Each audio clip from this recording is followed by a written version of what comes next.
always tried to focus on all music equally.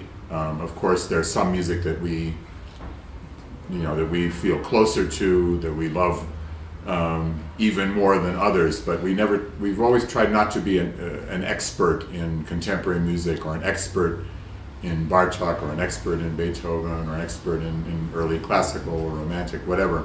We've tried to do as much music as possible. We've played a lot of music on our tours. We've recorded a lot of music, a lot of different kinds of music. We try to be an expert in all of that. In all of that. Of course, that's impossible.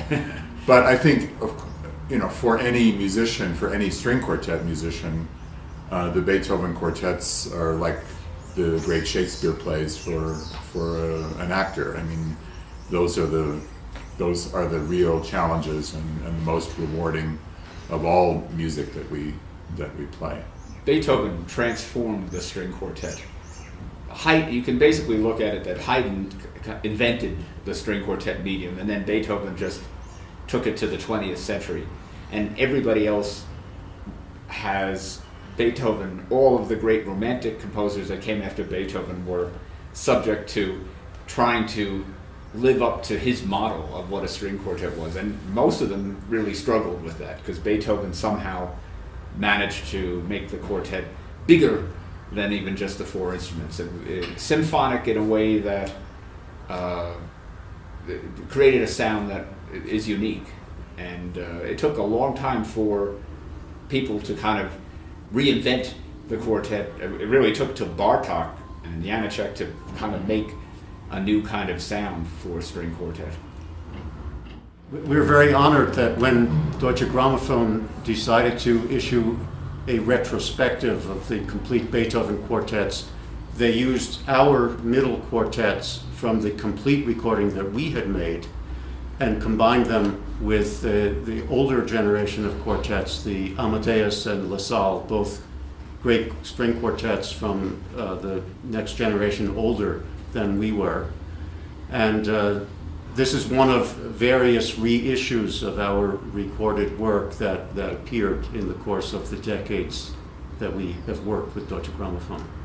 We were with Deutsche Grammophon for close to 25 years, so we made many recordings, and the complete Beethoven cycle was one of them. That we have just celebrated our 40th anniversary, and Deutsche Grammophon came out with a complete discography and it's a very beautiful box of 52 CDs, which is our complete discography, which lasted almost 25 years. And so far.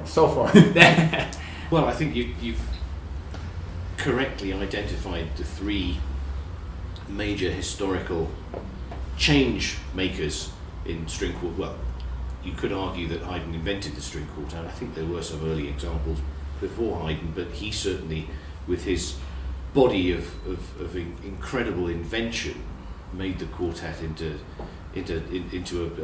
a serious art form to rival the symphony or the opera, without any doubt. And there's still incredible musical and formal inventions in Haydn quartets that nobody's equaled, actually. Not to mention humour and beauty and drama, just extraordinary things in Haydn. Beethoven, of course, my colleagues have already spoken about. Last night, for example, here in the Teatro Mayor, we played Opus 130 with the Grosse Fuge, Beethoven's original ending, and every time we play that piece, and I've not played that piece as many times as my colleagues have, but we still marvel at the way that it sounds so incredibly contemporary. There are passages in that piece which could have been written yesterday. You know, it's so extraordinary. Schoenberg say, when people were listening to his music, that, well, if you listen to the Grosse Fuge, you won't think my music is that contemporary by comparison. So he just really changed the sound. He changed the sound in such a way that it really still continues. It still continues to shock or push audiences in a way that makes it feel like it was just written, or something that it's new, that it's brand new for even right now? Beethoven was, as a man and as a composer, did not have much respect for boundaries. He broke boundaries throughout his career. But if we focus only on that, then we lose our appreciation of the ways in which he referred back to Haydn and Mozart and even earlier music and incorporated some of their influences and changed things in a more gradual way. That's what we see throughout his career, also in the string quartets, that the form and the frontiers of expression were evolving. But in the Grosse Fuge, he himself labeled it in French as tantôt libre, tantôt recherché. So he said sometimes free, which is an understatement, and sometimes studied, sometimes rooted in tradition. He had studied the fugues of Handel and Bach, so he was very well versed in contrapuntal technique. So in a lot of Beethoven's works, we have contrapuntal or fugal techniques employed. Several places in the Eroica Symphony, for example, employ fugal techniques with a very powerful emotional effect. So about 20 years later, when he was writing his string quartets, last quartets, it was inevitable that some of this music would be contrapuntal, but he was not content simply to repeat what he had done before.